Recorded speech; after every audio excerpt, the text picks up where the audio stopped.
పాపులను ఈ లోకానికి వచ్చాడు. అయితే ఈ లోకానికి వచ్చి ఆయన మన కొరకు ప్రాణం పెట్టాడు కదా. కానీ మనం ఎలాగా ఆయన ప్రాణం పెట్టాడు, ఆయన ప్రాణం విలువ, ఆయన చేసిన త్యాగం, ఆయన చేసిన యాగం, ఆయన చేసిన ఏంటి మంచి మంచి కార్యాలు ఎలాగా క్రైస్తవులుగా మనం గుర్తుంచుకోవాలి? గుర్తుంచుకోవడం గల కారణం, క్రైస్తవుడికి అతి ప్రాముఖ్యమైనది ఏంటి చెప్పండి? చాలా ఉన్నాయి, ఒకటి చెప్పండి. ఇప్పుడు భక్తుడు అంటాడు కదా, సరే మీకు నేను అర్థమయ్యేలా చెప్తాను. సమయము ఏంటి? కొలసి బత్తుల్లో ఒక మాట ఉంటే, సమయమును పోనేవుక సద్వినియోగపరుచుకోమని చెప్తున్నాడు. జఫన్యా ఒక మాట అంటాడు చూడండి, ప్రవక్త. జఫన్యా గ్రంథానికి రండి ఒకసారి, 773 పేజీలో ఒక మంచి మాట ఉంటుంది. 2వ అధ్యాయం చదవండి.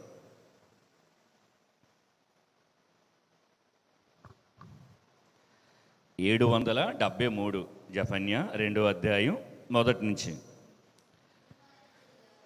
సిగ్గుమాలిన జనులారా కూడిరండి, పొట్టు గాలికి ఎగిరిపోవునట్లు సమయము గతించుచున్నది. నా వైపు చూడండి. ఎవరు ఆయనంటే జఫన్యా. ఆ మొదటి అధ్యాయం మొదటి వచనములో, యోధా రాజుగు ఆమోను కుమారుడైన యెషయా దినములలో ఇజ్జికేకు పుట్టిన అమార్య కుమారుడగు గెదల్యకు జననమైన కుషి కుమారుడకు జఫన్యకు ప్రత్యక్షమని యెహోవా వాక్కు. ఏమని ప్రత్యక్షమైందంటే, సిగ్గుమాలిన జనులారా అని చెప్పిస్తున్నాడు దేవుడు.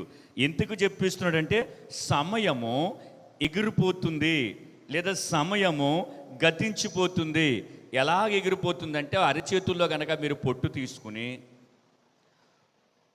ఇలా గట్టిగా మీరు ఊస్తే ఆ పొట్టు ఉంటుంది, ఎగిరిపోతుందా? ఎగిరిపోతుంది. అలాగ ఎగిరిపోతుందట సమయం. సరే, అలాగ ఎగిరిపోతుంది కదా సమయం, మరి నేను ఏం చెయ్యాలి అని అడిగితే ప్రభు అంటున్నాడు, సమయమును సద్వినియోగపరుచుకోండి. ఆ కిందకి వెళ్ళి చదివితే కూడా ఉంటుంది 3లో, దేశములో సాత్వికులై ఆయన న్యాయ విధులను అనుసరించుచు సమస్త దీనులారా యెహోవాను వెతుకుడి. మీరు వెతికి వినయము గలవారై నీతిని అనుసరించిన ఎడల ఒకవేళ ఆయన ఉగ్రత దినమున మీరు దాచబడుదురు అని అంటున్నాడు. చూడు, సమయము చాలా విలువైనది. ఆ సమయాన్ని గనక మనం సద్వినియోగపరుచుకుని ఆ సమయంలో మనం ఏం చెయ్యాలి? ఈ సమయంలో మనం ఏం చెయ్యాలి అంటే, మనము బైబిల్ చదవాలి, దేవుడి వాక్యాన్ని వినాలి, విన్న వాక్యాన్ని బోధించాలి, బోధ ప్రకారంగా జీవించాలి. ఈ సమయం అంతటిని కూడా మనం ఇలాగ సద్వినియోగపరుచుకోవాలి. మనం ఏం చేస్తాం తెలుసా? ఉద్యోగాలు చేసుకుంటాం, తప్పు కాదు. చదువుకుంటాం, తప్పేమి కాదు. అర్థమైందా? కట్టడాలు కట్టుకుంటాం, తప్పేమి కాదు. ప్రయాణాలు చేస్తాం, తప్పేమి కాదు. వాటి సమయమును వాటికి కేటాయిస్తే మనకి ఇంకా చాలా సమయం ఉంటుంది. ఆ సమయంలో మనం వ్యర్థమైన వాటికి కేటాయిస్తాం. అది వద్దు. సిగ్గుమాలిన జనులారా అంటున్నాడు దేవుడు. దేవునికి స్తోత్రం. ఆయన ఆ మాట అంటుంటే మనకు చాలా బాధ అయ్యాలి. అంటూ మరలా అదే ప్రవక్తతో అసలు ఎందుకు ఆ మాట అన్నాడు? అసలు సమయాన్ని సద్వినియోగపరుచుకోలేని పరిస్థితి ఏమిటంటే, మొదటి అధ్యాయం 2వ వచనంతో నేను చదువుతాను చూడండి. ఏమని అంటున్నాడంటే, ఏమీ విడవబడకుండా భూమి మీద ఉన్న సమస్తము నేను ఊడ్చివేసేదను. ఇది యెహోవా వాక్కు. మనుషులేమి పశువులేమి నేను ఊడ్చివేసేదను. ఆకాశ పక్షులేమి సముద్ర మత్స్యములనేమి దుర్జనులనేమి వారు చేసిన అపవాదులనేమి నేను ఊడ్చివేసేదను. తర్వాత భూమి మీద ఎవరు లేకుండా మనిషి జాతిని నిర్మూలము. ఎవరు చెప్తున్నారు ఈ మాట? దేవుడు చెప్తున్నాడు. ఎవరికి చెప్తున్నాడంటే, సిగ్గుమాలిన జనులారా అని చెప్పి ఆయన అంటున్నాడు, ఎవరైతే సమయాన్ని సద్వినియోగపరుచుకొని వాక్యము చదవటమందు, వినటయందు, గైకొనుటయందు, మంచి కార్యాలు చేయటయందు, అయితే దేవుడు నీతిని నెరవేర్చటయందు ఆ ఉన్న సమయాన్ని ఎవరైతే సద్వినియోగపరుచుకుంటారో వారిని దేవుడు ఉగ్రత దినమున దాస్తాడంట. అలాగ ఎవరైతే ఉపయోగించుకోలేరో వారందరిని కూడా ఏమాత్రము జాలి, దయ, కనికరం లేకుండా ఊడ్చేస్తాడంటే. అయితే అందరనా? నేను చెప్తున్నాను కదా, అందరనా? దేవుడు ఏమైనా పక్షపాత కాదు. ఆయన మాటల ద్వారా ఎవరైతే జీవించలేదో, ఆయన మనకిచ్చిన సమయం విలువైనది ఎంచి ఎవరైతే దాని ప్రకారంగా జీవించలేదో అట్టి వారిని మాత్రమే దేవుడు శిక్షకు అప్పగిస్తాడంట. ఎందుకో తెలుసా? ఒక వ్యక్తి రక్షించబడ్డ తర్వాత, రక్షింపబడకముందు ఆ వ్యక్తికి సమయం విలువ తెలియక సినిమాలంట, పార్కులంట, కాలక్షేపం, విందులు, వినోదాలు, వీటన్నిటి మీద గడిపాడు.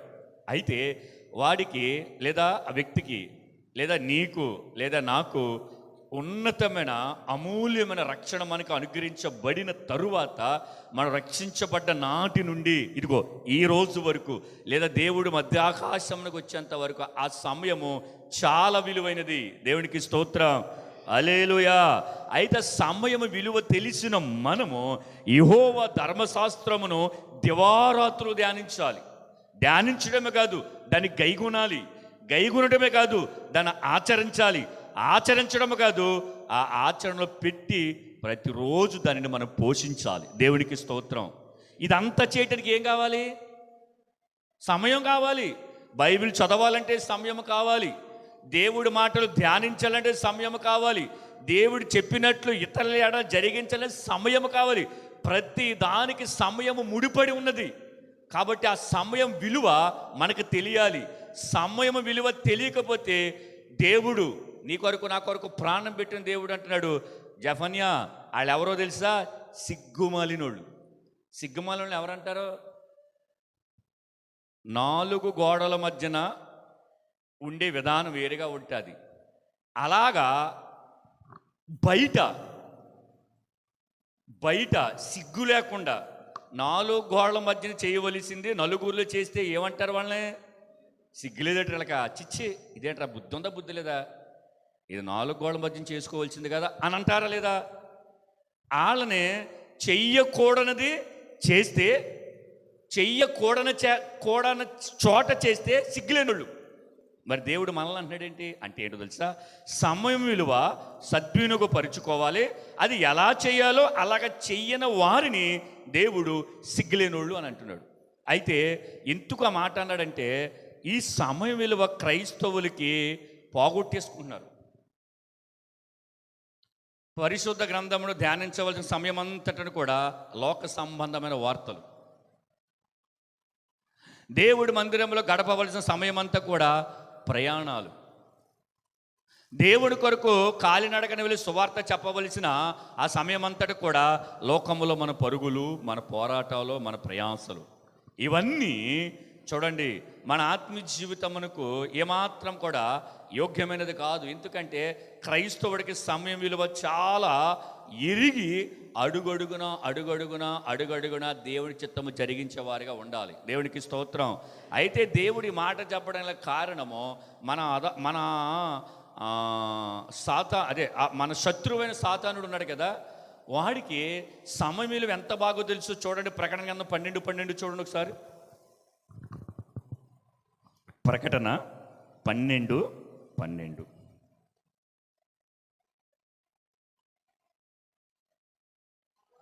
చూడండి. అపవాది తనకు సమయము కొంచెమే అని తెలుసుకుని బహు క్రోధము గలవాడై మీ యొద్దకు దిగి వచ్చి ఉన్నాడని చెప్పును. నా వెబ్సైట్ అపవాది అంట సమయము విలువ ఎక్కువ ఉందనా తక్కువ ఉందనా? కొంచెము ఉన్నదని ఎరిగి వాడు సాత్వికుడుగా రాలేదు, బహు క్రోధము కలిగిన వాడిగా చెప్పండి దిగి వచ్చి ఉన్నాడు. అంటే దిగిపోయాడని చెప్తున్నాడు దేవుడు. వాడు ఎక్కడెక్కడో లేడు కాదు, వచ్చేసాడు భూమి మీదకి. ఎందుకు వచ్చేసాడు ప్రభు అంటే, ఆడికి తెలిసింది సమయం విలువ, ఆడొచ్చాడనే విషయం నీకు తెలియలేదా సిగ్గులేనుడా అంటున్నాడు దేవుడు. మరి వచ్చాడు ఏం చేస్తున్నాడు? మన సమయాన్ని దొంగిలిస్తున్నాడు, మన సమయాన్ని అపవిత్రతకు అప్పగిస్తున్నాడు, మన సమయాన్ని లోకానికి వచ్చి పెడుతున్నాడు, మన సమయాన్ని సినిమా హాల్ చుట్టూ తిప్పుతున్నాడు, మన సమయాన్ని సెల్ ఫోన్ చుట్టూ తిప్పుతున్నాడు, మన సమయాన్ని వ్యర్థమైన వాటి చుట్టూ తిప్పుతున్నాడు. ఎవరు? అపవాది.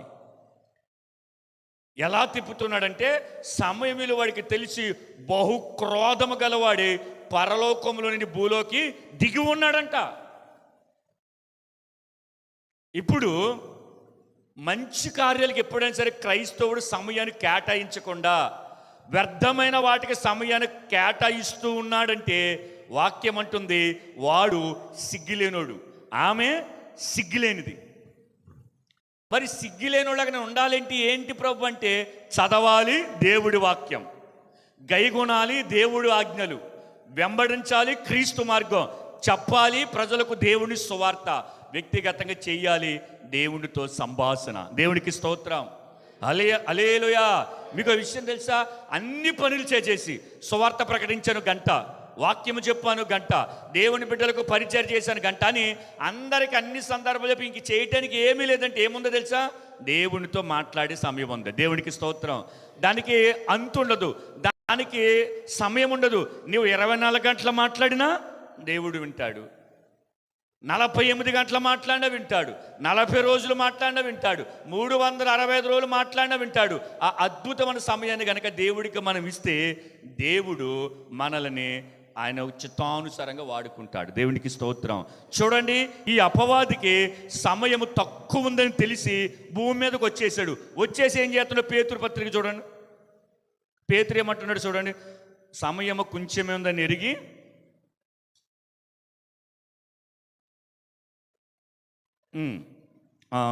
మొదటి పేతురు పత్రిక 5 చదవండి, 8 చూడండి. నిబ్బరమైన బుద్ధి గలవారై మెలకుగా ఉండేది, ఎందుకంటే మీ విరోధైన అపవాది గర్జించే సింహమలే ఎవరిని మృంగుదామని. చూడండి, ప్రకటన గ్రంథంలో దిగి ఉన్నాడు అంటే వచ్చేసాడు. వచ్చేసి ఏం చేస్తున్నాడు చూడండి, అపవాది యొక్క వాడి ప్రారంభం వాడి అంతం తెలియాలంటే బైబిల్ చదవాలి. చూడండి, ఆడు వచ్చాడనే విషయం మనకి ఎవరు చెప్పారు, దేవుడు చెప్తున్నాడు. వాక్యము చదవకపోతే అపవాది ఎవరు, వాడు ఎక్కడున్నాడు, ఎప్పుడు వచ్చాడు, ఎలాగొచ్చాడు తెలీదు. కానీ దేవుడి బిడ్డలుగా మన వాక్యాన్ని ధ్యానిస్తున్నాం కాబట్టి, వింటున్నాం కాబట్టి అపవాది దిగి ఉన్నాడు అని మనకి తెలుసు. ఎలా దిగి ఉన్నాడు దేవుడు మనకి ఏం చెప్పాడు చెప్పిన, బహుక్రోధము గలవాడే వచ్చాడు. మీరు గమనించండి, మనకి ఎవరైనా శత్రువు ఉన్నాడు అనుకో, ఆ శత్రువు మనల్ని టార్గెట్ చేశాడని అనుకో, ఇప్పుడు మనం వెళ్ళే మార్గంలో వాడు కాపు కాస్తాడనుకో, అది మనకి తెలియలేదనుకో, మనకి ఎవరైనా చెప్తే మనం జాగ్రత్త పడతామా పడమా, తగిన రీతికి ఎదుర్కోవటానికి సన్నాహాలు చేసుకుంటామా చేసుకోమా. ఒకవేళ ఆ వ్యక్తి యొక్క పలానా చోట మన కొరకు కాచి ఉన్నాడన్నప్పుడు తగిన రీతిగా మనం వాడిని ఎదుర్కోవడానికి సిద్ధపడి కలిగి ఉన్నప్పుడు మన పక్కోడు అడిగాడనుకో, వాడు అక్కడ ఉన్నాడు నీకు ఎలా తెలిసింది, భలేగా తెలిసింది నీకు, నిజంగా అక్కడే ఉన్నాడో అని పక్కోడు మనం అడిగినప్పుడు మనం ఏం చెప్తాం, నాకు ఒకడు ఫోన్ చేసి చెప్పాడు వాడు పలానా చోట ఉన్నాడని, అంతగా వాడిని ఎదుర్కోవటానికి నేను కావలసిన వాటన్నిటి నేను సమకూర్చుకున్నాను. అంటే ఒక వ్యక్తి చెప్పితే కానీ మన శత్రువు గురించి తెలియదు, కానీ మన ఆత్మను నిత్య నరకానికి తీసుకుని వెళ్ళటానికి మనకు ప్రధానమైన శత్రువు ఒకడు ఉన్నాడని పౌలు గారు చెప్పినప్పుడు ఆ అపవాది పరలోకములను దిగి ఉన్నాడు. ఎలా దిగి ఉన్నాడంటే బహుక్రోధంగా ఉన్నాడు. వాడు ఎందుకు వచ్చాడు, ఒకటి వాడు ఎందుకు క్రోధంగా ఉన్నాడు అని అంటే, వాడు దిగి వచ్చింది మన సమయాన్ని పాడు చేయడానికి, వాడు దిగి వచ్చింది దేవుడితో సంబంధాన్ని తెగ్గొట్టడానికి, వాడు దిగి వచ్చింది దేవుడితో నడిచే సమయాన్ని చెడగొట్టడానికి. ఎలా వచ్చాడు చెప్పాలి, బహు క్రోధము కలిగిన వాడిగా వచ్చాడు. అంటే సమయం విలువ వాడికి తెలిసి, ఆ సమయం విలువ తెలిసిన వాడు దాన్ని సద్వినియోగపరుచుకున్న వారిని చూస్తా వీడికి కేకొచ్చేస్తుందంట, మెంటలు వచ్చేస్తుంది వీడికి. దేవుడితో ఎవడైనా సరే కొంత సమయం గడపాలనుకోని చూస్తే కోపం వచ్చేస్తుంది వీడికి, క్రోధం వచ్చేస్తుంది. దేవుడి మందిరానికి వెళ్ళేవాడిని చూసే వ్యక్తిని చూసి వీడికి క్రోధం వచ్చేస్తుంది. దేవుడిని ఆరాధన చేద్దాం ఒక గంట అనుకున్నవాడిని చూసి, సమూహాన్ని చూసి వీడికి క్రోధం వచ్చేస్తుంది తెలుసా. ఎందుకో తెలుసా, దేవునితో మనం నడవటం వాడికి ఇష్టం లేదు, దేవునితో మాట్లాడటం వాడికి ఇష్టం లేదు, దేవుడి వాక్యం చదవటం వాడికి ఇష్టం లేదు, దేవునితో సమయాన్ని కేటాయించడం వాడికి ఇష్టం లేదు. కాబట్టి వాడికి క్రోధంగా ఉన్నాడు వాడు. కానీ వాడి క్రోధ నువ్వేమీ కోపడొద్దయ్యా, నువ్వేం క్రోధంగా ఉండొద్దు, నేను నీ పక్షాన్ని ఉంటానని ఈరోజు చాలామంది ఎలా ఉంటున్నారు. అయితే వాడు అలాగొచ్చి తిరుగుతున్నాడు. పేతురైతే ఏమని చెప్పినా, వాడు ఎవరిని మృంగ్యాదమని వెతుకుచు, చూడండి అటు ఇటు ఇక్కడ లేదు. కానీ యోబు గ్రంథంలో నువ్వు ఎక్కడి నుంచి వచ్చావంటే ఏమన్నాడు, నేను భూమి మీద అటు ఇటు తిరుగుతూ ఇక్కడికి వచ్చారు. మీరు చెప్పండి, వాడే సమయము కొంచెమే ఉన్నది నెరిగి అటు ఇటు అటు ఇటు అటు ఇటు తెగ తిరిగేస్తున్నాడు కదా. మరి సమయం విలువ తెలిసిన మనం దేవుడి సువార్త ప్రకటించడానికి అక్కడికి ఇక్కడికి ఎందుకు తిరుగుతలేదు? అర్థమైందన్నమాట. దేవుడు పని చేయడానికి, మంచి కార్యాలు చేయడానికి మనం ఎందుకు తిరుగుతలేదు? వాడెందుకు తిరుగుతాడు? చెడ్డ పని చేయటానికి, నాశనము చేయటానికి, పాడు చేయటానికి వాడే అలా తిరుగుతూ ఉంటుంటే, కట్టడానికి సువార్త చెప్పడానికి, దేవుడి పిల్లలు సమకూర్చడానికి, సంఘములు కట్టడానికి, సమూహంగా చేర్చి దేవుడిని ఆరాధన చేయటానికి, ఆయా స్థలాల్లో సువార్త కూడికలు పెట్టడానికి మనం ఎందుకు తిరుగుతలేదు? అర్థమైందన్నమాట. వాడికి సమయం విలువ తెలుసు, పాడు చేయడానికి తిరుగుతున్నాడు.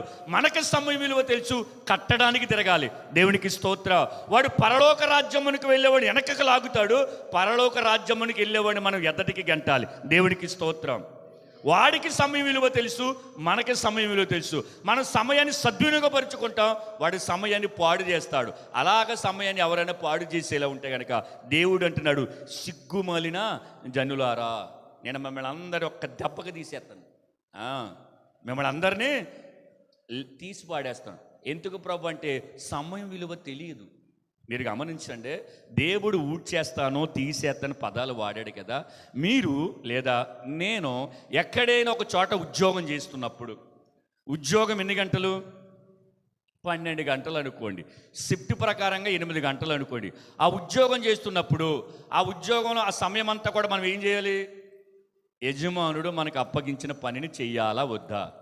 అలాగ చేయకుండా మనము వేరే పని చేస్తూ, లేదా మన ఫోన్ చూస్తూ, లేదా ఖాళీగా కూర్చుంటే వచ్చిన వాడు ఏమంటాడంటే, సమయాన్ని నువ్వు పాడు చేస్తున్నావు, నువ్వు సమయాన్ని వృధా చేస్తున్నావు అని ఏం చేస్తాడు? ఉద్యోగం నుంచి తీసేస్తాడా, లేదా అలా కూర్చోబెట్టి మనకు జీతం ఇస్తాడా?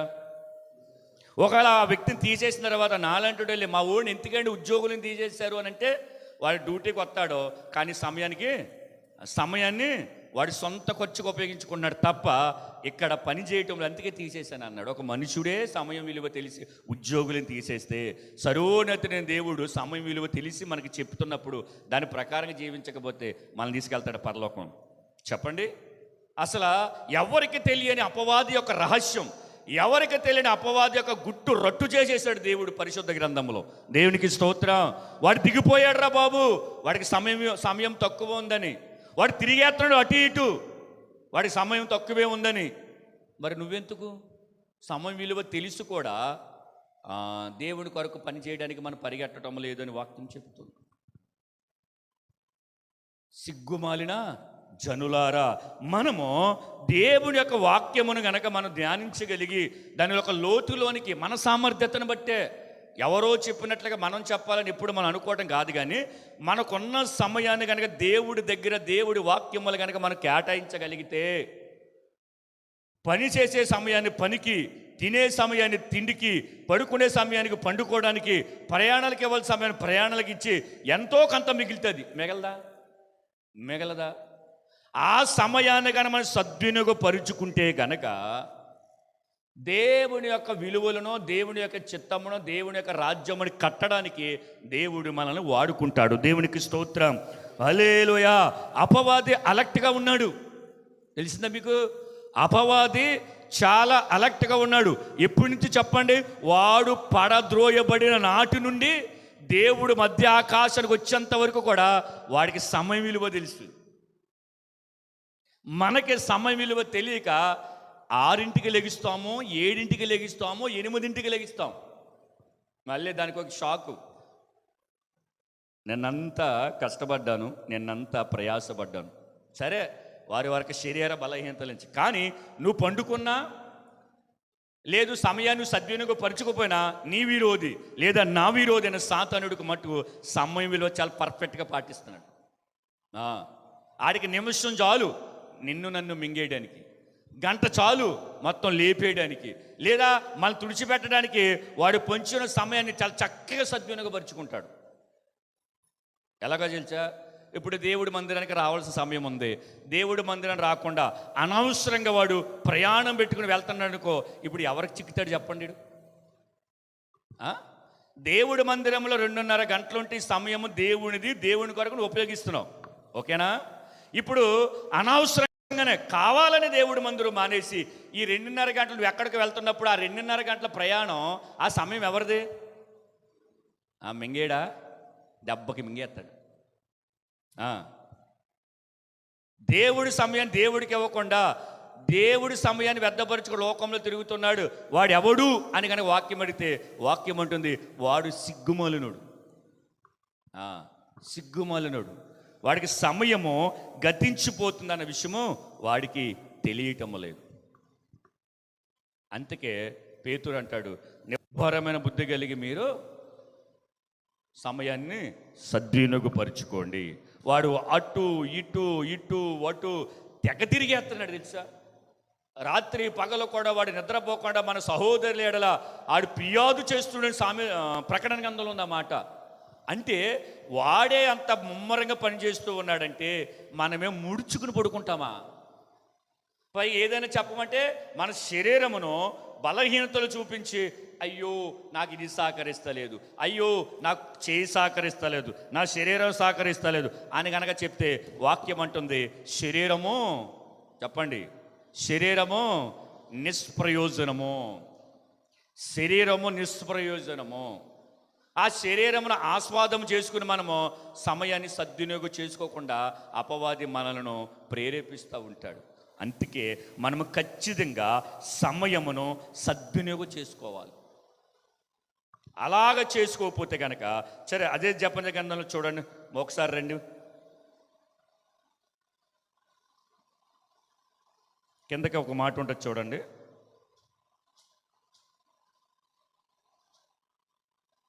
6 మొదటి అధ్యాయము 6. యెహోవాను అనుసరింపగా ఆయన విసర్జించి ఆయన యుద్ధ విచారణ చేయని వారిని. మొదట మనం చదివినప్పుడు భూమి మీద మనుష్యులని పశువులని అందరిని ఊడ్చేస్తానన్నాడు. అయితే మనం భయపడ్డాం, బాబోయ్ అవునా ఇది ఎలాగా అంటే అప్పుడు కింద అంటున్నాడు, యెహోవాను అనుసరింపగా ఆయనను విసర్జించి ఆయన యుద్ధ విచారణ చెయ్యని వారిని మాత్రమే ఆయన నిర్మూలము చేస్తాడు. నేనంటాను, యెహోవాను అనుసరించగా ఆయనను విసర్జించి ఆయన యుద్ధ విచారణ చెయ్యని వారు ఎవరు అంటే సమయము విలువ తెలియని వారు. ఇప్పుడు నిజంగా ప్రార్థన చెయ్యాలి సమయానికి. నీకు నాకు సమయం ఉంటుంది. నిజంగా సమయానికి ప్రార్థన చేస్తున్నారా చాలామంది? జఫన్యా అంటున్నాడు, సమయము గతించిపోతుంది. వాక్యము ఈ సమయానికి చదవాలనుకుంటున్నాం, కానీ మీరు ఎప్పుడైనా మీకు ఎదురైందో లేదో, నాకు చాలాసార్లు వాక్యము గంట చదువుకుందాం అనుకున్నప్పటికీ అప్పుడు ఆ సమయాన్ని దాటి ఎవరో వచ్చి మాట్లాడితే 5 గంటలు మాట్లాడిన సందర్భాలు ఉన్నాయి. సో సమయం ఎలా దొంగిలించబడుతుందో తెలీదు మనకి. దేవుడితో గంట మాట్లాడదాం అనుకుని అప్పుడే ఫోన్ వస్తుందా? 4-5 గంటలు మాట్లాడతాం ఫోన్ పెట్టిన తర్వాత దేవుడితో మాట్లాడదామంటే 5 నిమిషాలు కూడా మాట్లాడు. అసలు ఎలాగ జరుగుతుంది చెప్పండి? ఈ ప్రక్రియ తెలుసా మీకు? సమయము చాలా దొంగిలించబడుతుంది. అప్పుడు మళ్ళీ మనం అనేది ఏంటో తెలుసా? అదే సమయం లేదు, ఆఫీస్ టైం అయిపోయింది. ఏంటి అప్పటి వరకు 2 గంటల వ్యక్తితో మాట్లాడి మళ్ళీ దేవునితో మాట్లాడే సమయంలో అలా మోకాళ్ళు వేసి, ప్రభువా నీకు వందనాలు, ఆమెను వెళ్ళిపోతుంది. నిజమా కాదా? అప్పుడు ఏంటంత కంగారుగా చేశారో ప్రార్థన అంటే, ఇప్పుడు 2 గంటలు ఫోన్ మాట్లాడాం కదా, ప్రార్థన చేస్తానికి సమయం లేదు. చాలా మోసం ఇది. అందుకే క్రైస్తవుడు సమయం యొక్క విలువ తెలిసి దాన్ని ఎలా సద్వినియోగపరుచుకోవాలో తెలుసా? అపవాదం చూసి నేర్చుకోవాలి. ఇంకెలాగా చెప్పాలి నేను, మనం సమయం విలువ సద్వినియోగపరుచుకోవడానికి వేరే ఎవరిని చూడక్కర్లేదంట. అపవాదిని చూస్తే నేర్చుకుంటే చాలు. ఆడి దగ్గర పోతే ఆడు అటు ఇటు తిరిగేస్తానంట. ఒకవేళగా నన్ను అడిగేరే ఆగురా, ఏంటి నువ్వు అక్కడ పరిగెడుతున్నావు ఏంటంటే, నాకు సమయం లేదు. నీతో మాట్లాడడం కూడా ఇష్టం ఉండదు అడిగి. నీతో పాడు చేయడానికి సమయం ఉంది కానీ అడిగి నీతో మాట్లాడడానికి ఇష్టం లేదు. ఆయన ఆపి కనుక నువ్వు కూర్చోబెట్టి కూర్చేసి అస్సలు కూర్చోడు. నువ్వు కుర్చీ వేసి కూర్చోరా బాబు అంటే మన శత్రువైన సాధన అస్సలు కూర్చోడు. ఒకవేళ నువ్వు బ్రతిమలాడి కూర్చోమంటే ఆడ మనల్ని ఏమంటా, నీకు సిగ్గులేనుడు, నీకు సమయం విలువ తెలియదు. నాకు సమయం విలువ తెలుసు. కాబట్టి ఎవరిని మింగాలో వారిని మింగేయలేను. ఎవరు ప్రార్థన చేస్తారో, ఎవరు దేవుని కొరకు నిలబడాలనుకుంటారో, ఎవరు దేవుని విడిచి దూరంగా వెళ్తారో, దేవునికి వ్యతిరేకంగా బ్రతుకుతారో వారందరినీ మింగేయాలి. కాబట్టి ఆయన మధ్యాకాశానికి వచ్చేస్తాడైనా ఏంటంట, మనిషి కుమారుడు మధ్యాకాశానికి వచ్చేస్తాడు. ఆ విలువాడికి, ఆ సమయం విలువాడికి తెలుసు. అవునా కాదా? సువార్తలో ఒకసారి చూడండి.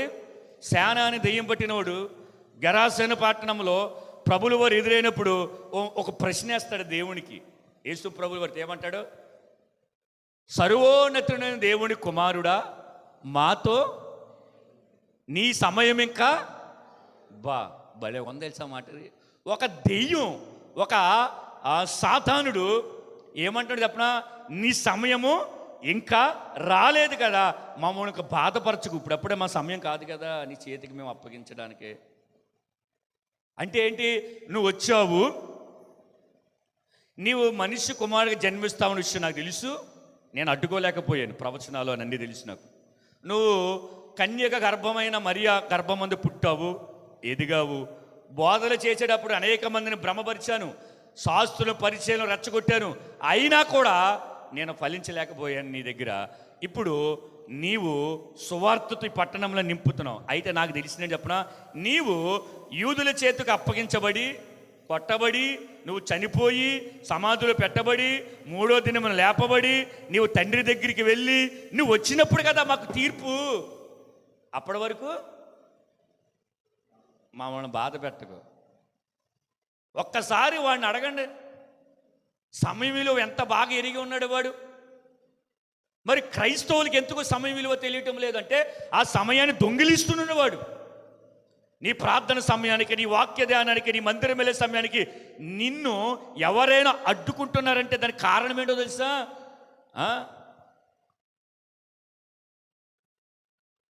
నువ్వు జ్ఞానము లేని వ్యక్తిగా ప్రవర్తిస్తే ఆ పరిస్థితులు కూడా ఆగిపోతావు.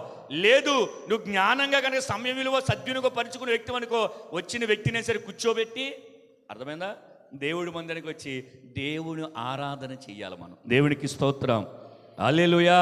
అందుకే సమయమును పోనివ్వక దాన్ని సద్వినియోగపరుచుకోమని కొలసీ పత్రిక పౌలు గారు చెప్తున్నాడు. క్రైస్తవులకి చాలా విలువైనది సమయము, చాలా విలువైనది. మీరు సైంటిస్టులు కానీ, ఉద్యోగస్తులు కానీ, ఇంటర్వ్యూ వెళ్ళేవాళ్ళు కానీ, ఎగ్జామ్ హాల్కి వెళ్ళేవాళ్ళు కానీ సమయం విలువ వాడిని అడగని చెప్తారు. ఒక్క క్షణం ఆలస్యమైనా సరే గేడి తీరు. అవునా కదా? అటువంటి సందర్భంలో గుర్తొస్తుంది మనకు సమయం విలువ. దేవుడి వాక్యాన్ని ధ్యానించే విషయంలో కానీ, ప్రార్థించే విషయంలో కానీ, పరిశుద్ధులకు పరిచయం చేసే విషయంలో కానీ, దేవుని సువార్త ప్రకటించే విషయంలో కానీ, సంఘ ఆరాధన క్రమంలో పాల్గొనే విషయంలో కానీ సమయాన్ని కానీ సద్వినియోగపరుచుకుంటే దేవుడు మనల్ని కాదు సిగ్గుమలను అంట కాదు, మన ప్రవర్తన చూసి అపవాది సిగ్గుపడతాడు. దేవునికి స్తోత్రం, హల్లెలూయా. వాడి గర్జించే సింహంలాగా బహుక్రోధముగా వాడే తిరుగుతున్నప్పుడు మనకెంత రోషం రావాలి చెప్పండి. సమయము సద్వినియోగపరుచుకునే విషయంలో ఆడే అంత రోషంగా ఉంటే, అదే సమయాన్ని సద్వినియోగపరుచుకునే విషయం మనం ఎంత రోషంగా ఉండాలి. సమయములు, కాలములు దేవుడి వశములో ఉన్నాయి అన్నాడు. దేవుడు మనకి 24 గంటలు ఇచ్చాడు, సంవత్సరానికి 365 రోజులు ఇచ్చాడు, వారానికి 7 రోజులు ఇచ్చాడు. అవునా? ఇంత సమయాన్ని దేవుడు మనకి ఇచ్చినప్పుడు ఆ సమయాన్ని మనం ఎలా ఖర్చు పెడుతున్నామో. అంతకే ప్రభు అంటాడు, జ్ఞానము లేకయే నా ప్రజలు నశించిపోతున్నారు. అలాగని అపవాది జ్ఞానవంతుడా? కాదు, వాడు చీకటి సంబంధి. వాడు చీకటి సంబంధి కాబట్టే వాడు తన మార్గములో అనేక మంది నడిపించుకోవడానికి వాడు ఏం చేస్తున్నాడు చెప్పనా? ఈనాడు ప్రజలకి సమయం విలువ తెలియకుండా ఫోన్ ఇచ్చేశాడు తెలుసా? టెక్నాలజీ ఇచ్చాడు, ఎన్నో విషయాలు మన కొరకాడు సిద్ధపరిచాడు. కానీ ఈ రోజుల్లో చాలా ఎక్కువగా సమయము ఎక్కడ మనం ఖర్చు పెడుతున్నాం, లేదా ప్రజలు ఎక్కడ ఖర్చు పెడుతున్నారంటే టెక్నాలజీ, ఫోన్ దగ్గర, చిన్న పిల్లడికి ఫోన్ ఇచ్చినా వాడు అసలు మళ్ళీ పొద్దుని సాయంకాలం కూడా అన్నం తింటూ మర్చిపోతాడు. కానీ క్రైస్తవులుగా మనము ఎరిగి ఆ సమయాన్ని ప్రభు కొరకు ఖర్చు పెడితే, ప్రభు కొరకున మనం ఖర్చు పెడితే కనుక ఆయన మధ్యాకాశానికి వచ్చినప్పుడు మనల్ని నిర్మూలన చేయకుండా కనురెప్పపాటులో ఆయన దగ్గరికి మనల్ని తీసుకుంటాడు. ఈ కొద్ది మాటలు దేవుడు దీవించునుగాక.